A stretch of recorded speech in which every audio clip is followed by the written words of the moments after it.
Hey, how's it going, guys? So in this video, I'm basically going to be playing a bunch of games that I made when I was a lot younger. So I used to use Scratch, which it's like a game engine for teaching kids how to code, and I used to use it a lot, and I made a ton of, we'll just call them games. But what we're going to be doing is going through a bunch of my games, playing through them, and giving them a review. Now, I did do like a poll asking if you guys would want to see a video like this, and 75% of you actually wanted to see this. If you guys do enjoy this like style of content, make sure to leave a like, and that'll just kind of show me that you guys actually are interested in this. Okay, so starting things off, we're going to be playing Pen Latformer, mixing the words pen and platformer, which is, I honestly don't know how I came up with that.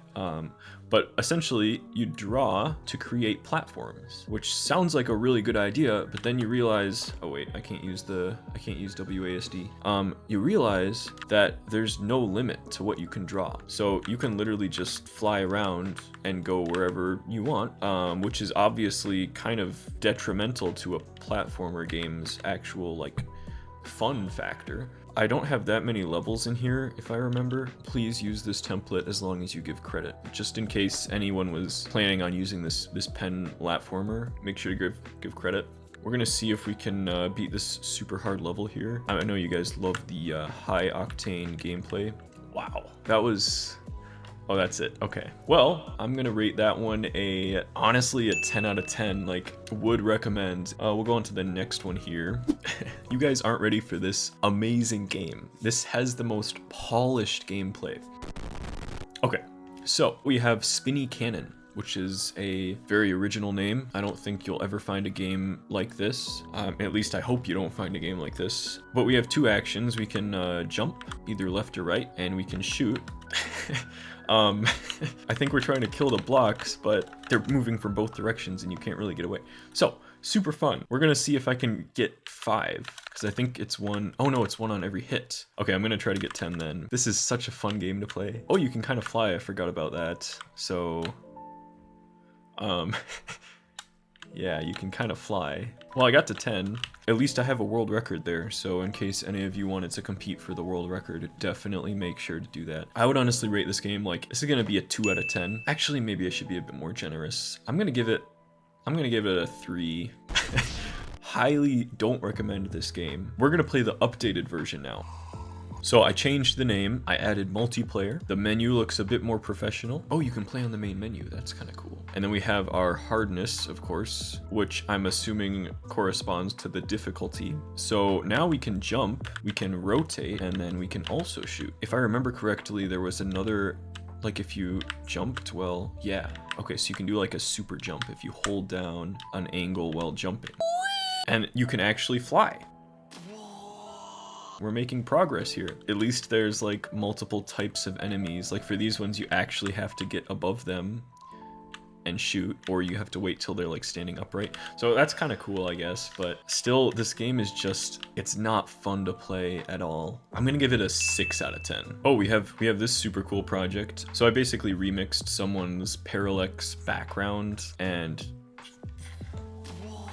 whoa, that is absolutely stunning. It's just Halloween themed. That's it. Whatever. Next project. So this is Drones 2.0. I have a different project.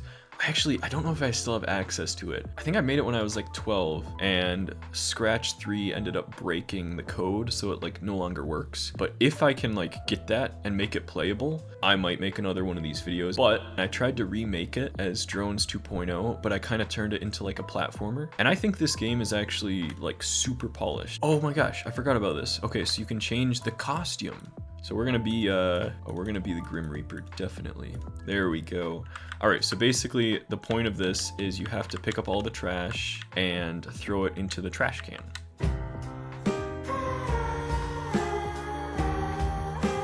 And I changed the physics for the drone depending on like what kind of trash you are holding. So as you can see with this one, it slows down my flight speed a lot, which I thought was crazy. This is like the first time I made use of like a stats list, and I thought that was just the coolest thing ever. Okay, so this is funny. So it ranks you depending on how quick you did the level. And I set all the initial times based on my personal records. So to get S rank, you literally have to be like maximum speed, because I was playtesting this for like weeks on end. So my personal bests were just immaculate. I don't even know if that's the right word, but so there's absolutely no way I'm getting better than F rank here. Oh, I got E rank, sweet. Okay, so we're doing better. Ooh, okay, new mechanic alert. We have a key. And guess what you do with the key?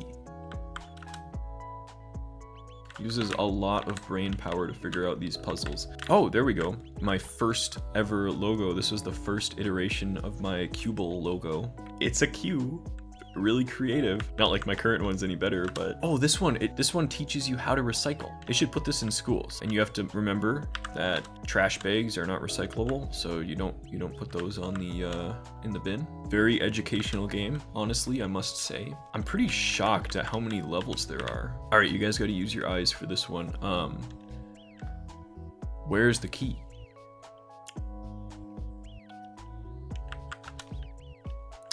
Yep, I spent a long time crafting these puzzles. They're all extremely difficult. Okay, well, that's the end of the game. Leave a love and favorite to see more levels. That's never gonna happen.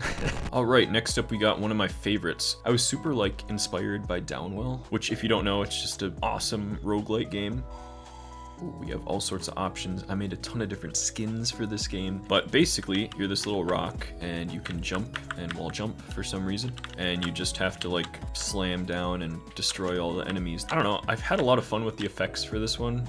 I guess I died. I'm just gonna play this for a minute to see how far I can get. I do think this is a really good like core mechanic for a game. Maybe I'll do like a stream in the future where I like work on this game, just remaking it, I guess. If you guys want to see that, let me know in the comments. I think that would be pretty cool, but I don't know, because honestly this game is pretty fun to play, even though it looks like super simple. Like I can see how this can get really addicting. And then I got the new world record skin, so I can go into my shop and where is it? There it is, cool. I made like different animations for all of the skins, so if I remember correctly, the mushroom, this one was really fun because like yeah, okay. So when you're like slamming down, like the mushroom flaps kind of go up. It's really funny. But I always just thought that was kind of cute. I don't know. It's a fun game to play. I would give this one like an 8 out of 10. So this one I actually made recently. I want to say like 2 years ago, because I came back to Scratch because I wanted to try making a project on Scratch again, just for fun. So I came back to this and worked on this project. It's an online marketplace and you can like sell and buy things from other Scratchers, which is really cool because if you don't know, multiplayer in Scratch has to work exclusively off of a single or a couple cloud variables. So you have a maximum of 10 cloud variables that can only store integer values and have a maximum length of 255 characters. So I basically created all the online multiplayer with a single cloud variable, which is really cool. But how this works is you have like your tycoon area, which I didn't really put much into here, but you can basically just collect taxes. I'm gonna turn on auto collect. This one's pretty polished. Okay, so I'm gonna buy another house and then I can place this here.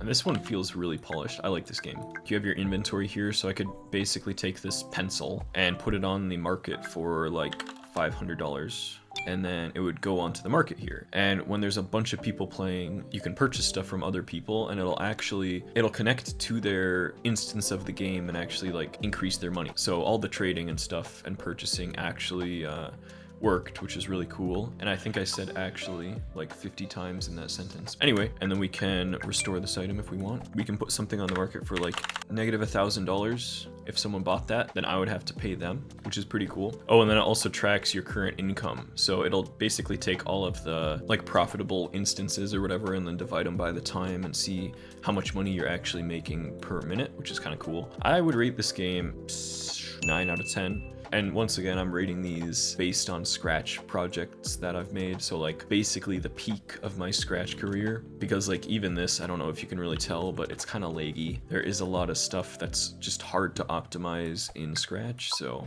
it was really tough to make things that were actually like worth playing. So obviously Scratch isn't meant to be like a big game engine. It's kind of there to teach you coding concepts, but I always thought it was fun especially with this project, to kind of like push the limits of Scratch or just like see what I can come up with. But anyway, that's gonna do it for this video. So again, I'm kind of just trying a new content style for this one. If you enjoyed the video, leave a like, drop a comment, and if you're not subscribed, consider hitting the subscribe button, as it would definitely help the channel out a lot, and I appreciate all of the support from you guys. I really want to get more devlogs out for my End of Ordeal project, which is the game I try to work on a lot.